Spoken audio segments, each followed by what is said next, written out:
opportunities. You know, that renewable energy thing is something that we've been talking a lot about and can be both wunderbar and turn neighbor against neighbor. But, Yeah. you know, the technologies are out there. Scale becoming more available. I don't know that you got to have 2,000 cows to justify some of the technologies. But let's talk about that side of things. Because frankly, I don't want people leaving the room to cut their wrists because of the no money in corn and beans. Dairy's going down. They're coming to get our people. Stuff. Let's try to find a way where we can collaborate a little bit on some of the nuggets that are still out there that might help us along, or what we have to do, to your point, Nick, and I think even you, Adam, carry your water, be ready to make your case, and who do we make? You're not going to get an audience with the president. I don't know that it would even help you if you did. How do we start to, I don't want to say circumvent the process, but get interwoven with the process before it's over us? Be it trade, be it farm, I don't want to say farm bill, some of the legs that we'll need to stand on. Go. Well, can I just make one observation? One of the things Pull the mic closer to you, Adam. One of the things I think is impressive this go around is, if you remember, it took till April 25th for Sonny Perdue to actually get appointed as secretary. Already this administration moving much faster with Brooke Rollins, but also the announcement of 4 undersecretaries already. So I think their attention in moving people into those places that are going to make decisions and are going to field requests from constituents, we're further along in that process, and that's an opportunity. So to me, means that they're already starting to field the questions from constituents. Tell us about her. Do you know her, Nick? Well, come on. Don't you know? We are among friends. Do you know her? Tell us about her. Brooke and I were just texting. No, but I do think is someone who, in terms of bipartisan support, I think she was someone who was viewed as acceptable, if not relatively positively, on both sides of the aisle.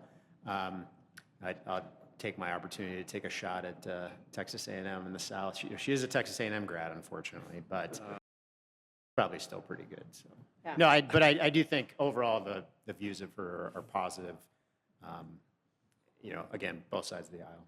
You know, it'll be interesting from that standpoint because the Trump administration was a very spend-heavy, you know, in agriculture. We know that as well discussed and beat up. We don't have a lot of history on our soon-to-be secretary and undersecretaries on those feelings and motivations. And that's going to be different this time around. I mean, Brooke was in the first administration. Yes, correct. And, you know, can't remember the name. It was a think tank that she led. Yeah, that's Yeah. what Since, that's right? where She's. that's why I thought you might have her number. No, so she's been with Trump since the beginning, and continued even in the interim during the gear up phase that Kelly alluded to. So she's keeping her head down right now, waiting for confirmation. We don't have a beat on her yet. It's tomorrow, yeah. And Well, so she, additional history, she was part of the Domestic Policy Council, which originally, when it was formed, was merged with the council that Nick sat on. It was the Domestic Policy and the Economic Advisors. At some point in history, those two split. But she was a large part of that last administration. The think tank that she was a part of was the America First Policy Institute. And when they first announced her, I went digging because I wanted to know what we could find. And that institute had a podcast because she was one of the co-founders. And she had a podcast that she participated in where she talked about out of that administration to keep that team together and to keep working on agenda setting. And that's why I think it's going to be very interesting to see how cohesively plans have perhaps been put together, or how quickly they could be put together, because some of these folks have been working together over years, as well as potentially some of the years before that. The other piece that became clear was that Brooke is, or I should say Secretary nominee Rollins. Give it, Brooke. It is a trusted advisor for Trump. And so it'll be interesting to see how she plays those chips to support And just sort of a fun fact, I just learned last night, actually, I knew that she talked about this ag background with Texas A&M and the Texas FFA, but I learned last night that she spent her summers in Clear Lake, Minnesota on her family's farm. So we've got a little Midwest connection. Very little. All right, what else here? You had a question for Nick. Did you ask him already? Can I ask a question to maybe can ask a everybody on the question. panel? Okay, so one of the things that has been on my mind is to what extent we're in some completely different world with regard to the kind of the politics and particular groups, Wisconsin Dairy coming to Washington and saying, we have this evidence about the potential good or bad things that are going to happen if you do this or that. And I'm kind of curious if folks are willing to say how much they think that evidence really matters in the environment, and in part maybe how much leverage ag is really going to have, partly based on the numbers we talked about before. That's kind of been something that's been on my mind that I've wondered about. Well, my experience is you got to show up or you're on the menu. So, like, the administration will have a strong position. It is also Congress's ability to decide the purse strings and sort of the policy objectives within a farm bill or within budget reconciliation. So you got to work your relationships, you got to bring your evidence, you got to bring your constituent sort of voice to it. And if you don't, someone else will. Marketing order was a good example of that, because that change came heavy from Wisconsin push, and that went into Washington and got changed. I do think there's still, it's a lobby. I still think there's a heck of a lobby here in Wisconsin that, and as you stated, goes to Congress frequently, and we know what it is, we know where they are, who they are, and they do have a heck of an impact in Washington, D.C. And I don't think that's going to stop. Just because you might not be able to tell the president something, there's a lot of people in both houses of government that have a lot of ties back here, and that grouping and strong and well received in that application. I firmly believe that. You know, one question I had when we were discussing the loss of trade possibilities, and the point was made, you can find new markets, you can find new geographies. You know, it just keeps coming back to me that the onus is still on commodity groups, their trade allies. Maybe you get a little aid from Foreign Ag Service to try to find these. And what goes away overnight with the stroke of a pen in a tariff takes decades to try to build in different geography. I was with the Cheese Trade Mission, and it never dawned on me that you can't go to the Middle East with a cheese that's covered in wine. It's against their religion, alcohol, period. So you're talking about a lot of those kinds of things. I wish we had some ginseng producers, because they could tell you what it's like to try to live with that. Well, last time I talked to my ginseng growers, they said they still had 3 years of storage that they were holding on to, saying, I didn't even know ginseng could be stored that long. Yes, sir. Mike? I've been pretty terrified about what's going to happen to agriculture if Trump does go through with mass deportations. There seems to be a lot of people in ag that are more hopeful about that. I'm just like struggling to reconcile, the language like that immigrants are poisoning the blood of the country, that with some of the more rosy takes about him being more practical about it.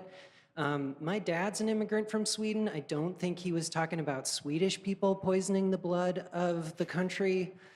He's talking about a very specific group of people, and it's not like based in logic or science or fact, the fear of. So I'm just wondering like where, I'm terrified. I'm terrified because everyone that cuts meat in Green Bay is from Latin America. 70% of dairy farm workers in Wisconsin. How scared should I be? Should I get like, how are we gonna drink milk? Who's gonna slaughter the cows when there's no one to milk them? The economic impact of that population in Wisconsin is $250 million annually. Nationally, it's in the multi-billions of dollars. And the impact positive to you on that, to tamp the fear back a little bit, is if that were to exist, the economic impact would be truly dreadful. On a macroeconomic level of something we've never seen from food before. I don't think that's an overstatement. It may sound like it, but I don't think anybody here is going to dispute that. It would be such a food problem. Well, we lived it during the pandemic. Correct. And I think it would be that, but bigger. And I'm not sitting up here as a practicing economist, but we know those numbers, we know what it would do, and Trump and the administration too know that. And that doesn't just fall to ag, manufacturing, hospitality, and in construction, factory workers, all across the boards. One thing is dairy from an economic impact, another thing is all the manufacturing and everything else. It would be so detrimental to our economy, our GDP would retract. It's not going to happen. It can't happen. Go ahead. The other item that I would encourage folks to think about as you are managing the fear that comes with conversations like this is, again, to think about how you can prepare. And I know when the lawyer says call the lawyer, right. You're all the same. But there is value in knowledge, in understanding what are those processes that actually have to be undertaken, and in understanding what your rights are, whether as a farm worker, whether it is you as an employer, whether it is you as a community member. Understanding how that works, it may not solve all of the problems, but I do find that it's a good way to address that fear. And I will also say, just in general, talk about some pretty heavy topics, from the economic outlook to the potential implications of different policy.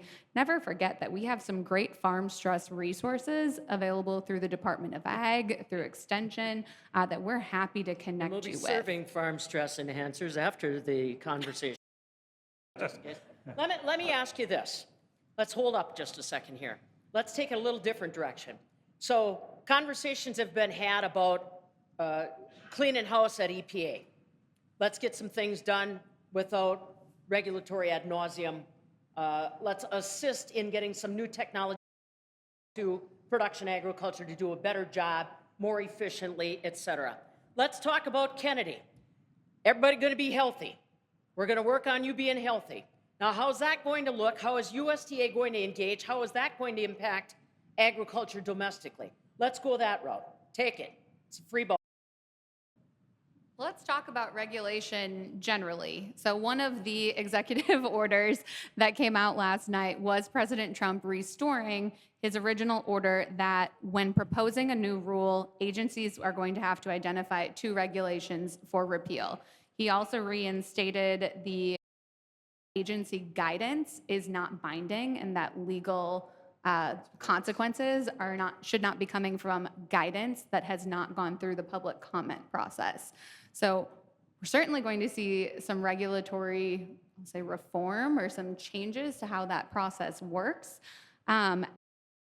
Dealing with the consequences of the Loper-Bright Supreme Court case, which repealed Chevron deference. And I don't want to put everyone to sleep, but essentially what that decision said is this idea that we're not just automatically going to defer to an agency's interpretation of the statute. That remains a rule for the courts. So are we going to get litigious? I can never say it. Are we going to start fighting? The field is ripe right now, right? There is a lot of opportunity for regulatory reform, but what it's going to look like? He brings it out. Yeah. Let's spar. You So, know? in terms of RFK, like our company, about twice a year, we go through this exercise that's called a PESTEL. Is anybody else familiar with a PESTEL? It's a political, economic, social, technology, environment, legal analysis to inform the strategy of your business. And so we have on this list, this PESTEL, Make America Healthy. And we have, GLP-1 drugs, and we have AI, and sort of labor, what we expect happening in the coming year, because we as a company are also employing 900 people, so what's labor going to be like for us? Make America Healthy is at the bottom of the list of what we think is going to impact us. And we are an organic food company. Yeah. We feel really bullish about the organic marketplace. We've seen 5% revenue gains last year, and we expect at least that again in terms of the overall organic sector and overall organic dairy. AI, GLP drugs, those are the things that are making our business more anxious and trying to figure out, well, what's that mean? GLP drugs might mean we actually have more people buying, health conscious food. So we're excited about that. Inflation is our biggest worry. If inflation for consumers goes up, they're going to have dollars to spend on consumer packaged goods. That's our biggest primary worry. I was just going to say quickly, as a poor dumb dairy economist, I'm going to echo what Chris Wolf said at Cornell last Friday. He said, I don't think this seems like a particularly good time to be thinking about drinking a lot of raw milk. And that's been a long, ongoing concern for the dairy industry. Is he convinced? Anybody heard him speak to HPAI and dairy and whether he's going to guzzle? I'm curious. Yeah. We'll see. We'll see. I just am intrigued. I'm intrigued because it struck me as the unicorn. Yeah. You seldom see Trump gravitate towards that personality. And I don't know squat about politics. Wouldn't last a minute. They'd throw me out. But that one just struck me as odd. You bash and you bash. Happened behind the scenes that now all of a sudden he's your chosen child.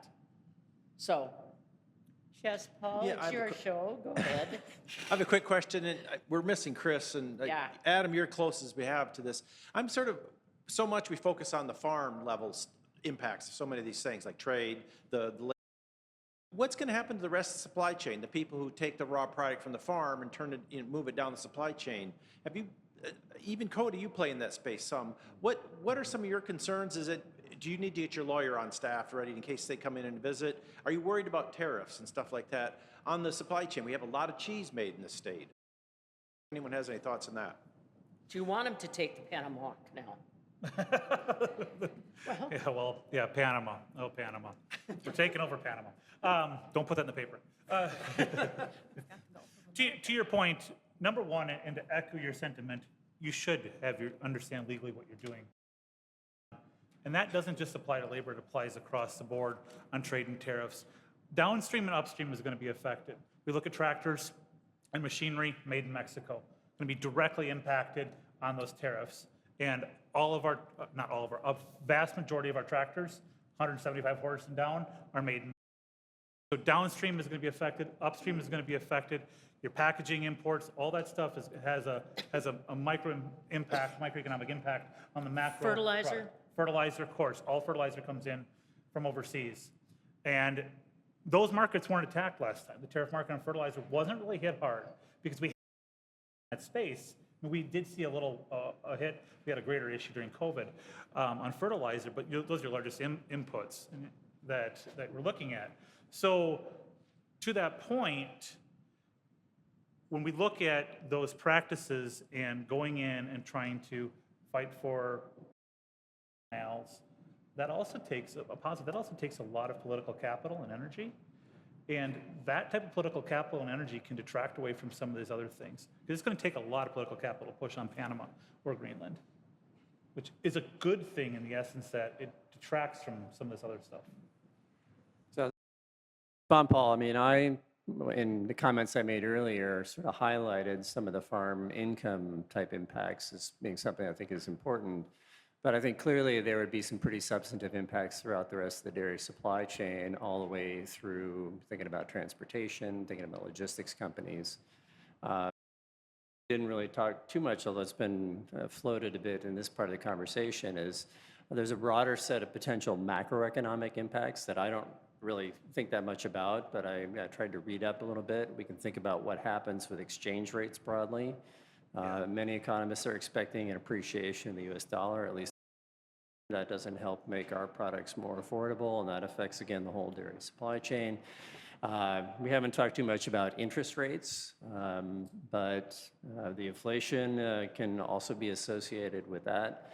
So it's kind of just, I think it's a broader conversation for ag than just dairy. You very nicely pointed out, we're talking about impacts on input suppliers, we're talking about impacts on the downstream part of the supply chain if these sorts of policy initiatives are followed through in any kind of rigorous way. Well, how many people has John Deere laid off already? In the thousands. Yeah. Yeah.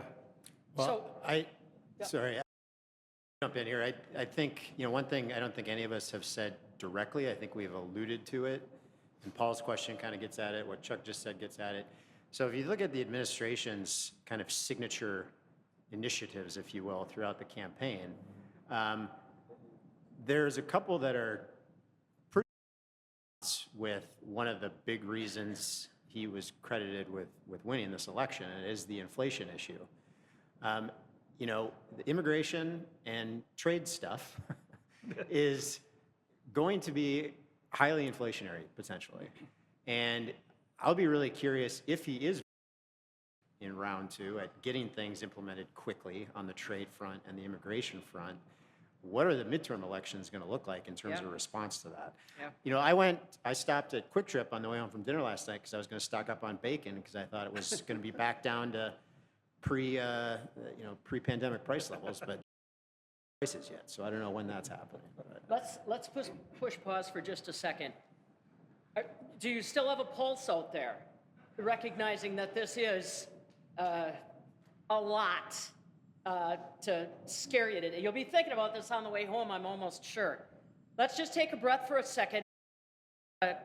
15 minutes to go. I'm going to ask the panel to just pause for a minute and give me a summation. Summary of your thoughts.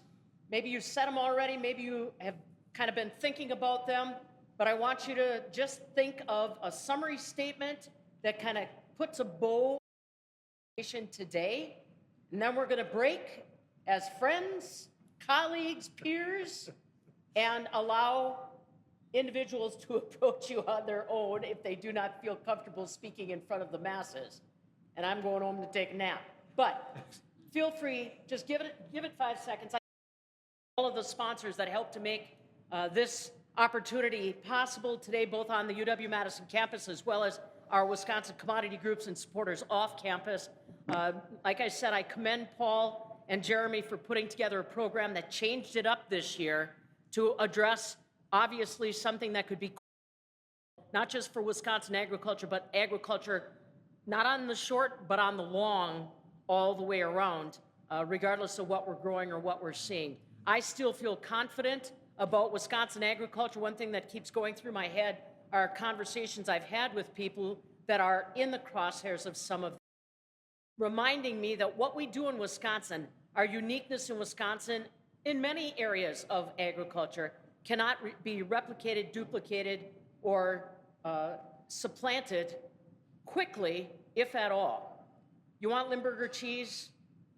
You're kind of limited on where you're going to get those kinds of things. Cranberry, there are things that still give me reason to believe I'm going to have a job and a story to tell sometime, or Stephanie will tell it, and Ben will tell it. Don't leave. Your legs are only tired. That's why you're standing up. Don't leave. But like I said, I appreciate your attention to detail. We'll be meeting right away afterwards to just do a quick debrief so that we can feed Paul and Jeremy some thoughts on the next iteration. That's about as much time as you should need for your summary thoughts. You want to go first, Nick? Anybody want to volunteer to go first? I'll go first. The first thing I would say is thank you to Pam Janicki for stepping up here the whole day. Last night when we had dinner, people might not know this, but anybody have a guest in the crowd that's not here? What time does Pam to go to the studio? Just throw it out. 2 a.m. 1:30? Unbelievable, 2 in the morning. So she's been up since before 2 and comes and does this all day with us. And can't be What was the other thing you said about Wisconsin agriculture? You can't be replicated Yeah, or replaced. yeah, supplanted. Or supplanted, so bam. For my company, for the organic sector, I think, I think there's a degree of uncertainty. There's some things around tariffs that we're expecting. There's some things around labor. And I think it's going to come on the big policy pushes and the places it's going to kind of where we're going to see tension and we're going to need to be present is going to be really around budget reconciliation. That's where we're going to focus our energies, and we're going to need to be present. So. Yep.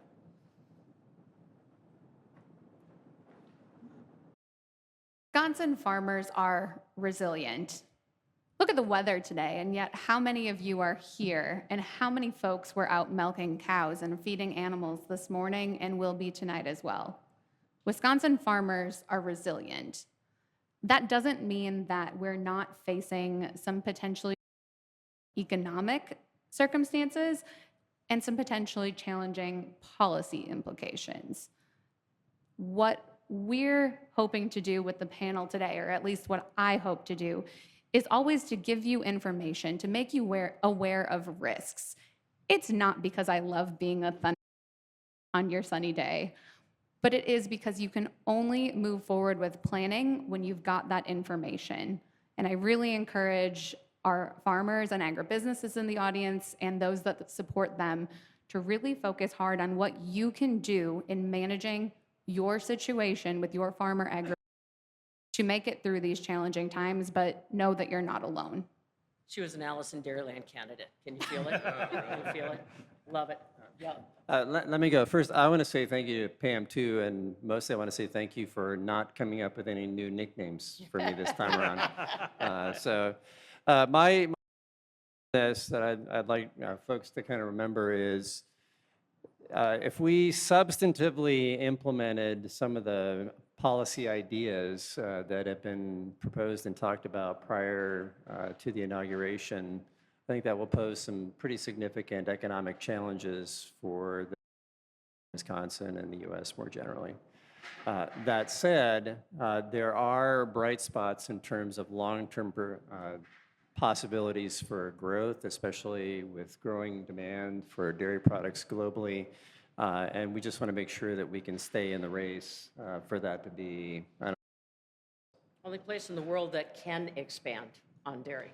The only place in the world that can really expand on dairy. I'm not going to let the guy from Illinois finish last, so. Well, I think I'll just piggyback on Kelly's comments and Chuck's comments, and probably Adam's comments too, that, well, I mean, Yeah, so, no, I have this net farm income chart from Illinois farms that I show undergraduate students. We got a lot of students from the Chicago area at Illinois that know nothing about agriculture. And they come and, I tell them, well, the average net farm income in Illinois since 2000 has been $160,000 per household. And they're like, I think farming sounds like maybe a good thing to get into. And then I show them, well, yeah, but some years it's negative or zero. And they don't want to deal with that. So volatility is not something it's not something that we're not used to dealing with. And so I think it's, the gray skies, thunderclouds stuff is not something shock to the industry, and history would suggest that we can and will manage through it, and there will likely be better days ahead because it's a very cyclical type of industry. The other thing I want to say is, Chuck asked is it different this time in terms of like what can you do to voice to change, as a citizen, as a farmer, as a voter. And I think, Adam sort of stole my cliche that like policy is made by people who show up. And I'm going to firmly continue to believe that until I have hard evidence to the contrary. So, call your representatives, work through your commodity organization. Again, until I see that is not the effective way to do it, I'm going to continue to have faith in the system that Thank you for the is. stories, Nick. Yeah. Thank you for the stories. I appreciate the behind the curtain snapshots we do. And I'm going to go through resilience. Wisconsin farmers are very resilient. We've been here before. Pam, I've been talking about labor at conferences for, oh cripes, 15 years, and I'm not that old. But we've been here before. We've talked about immigrant labor before. We've had the same fears and same concerns before, and yet we're all still here. Our industry's still thriving, and it will continue to. Nothing will change that. What we we do face bumps in the road's still there, and we will continue to drive down it. And there, lenders, representatives, vendors, farmers alike, all of us will figure it out together. We always do. And that's the most important thing, and that's because we have a cooperative mentality, and that's where co-ops are really driven from, is from that mentality in the 30s and 40s, and we've came through that, and we will continue to do that today. We'll continue to do that tomorrow.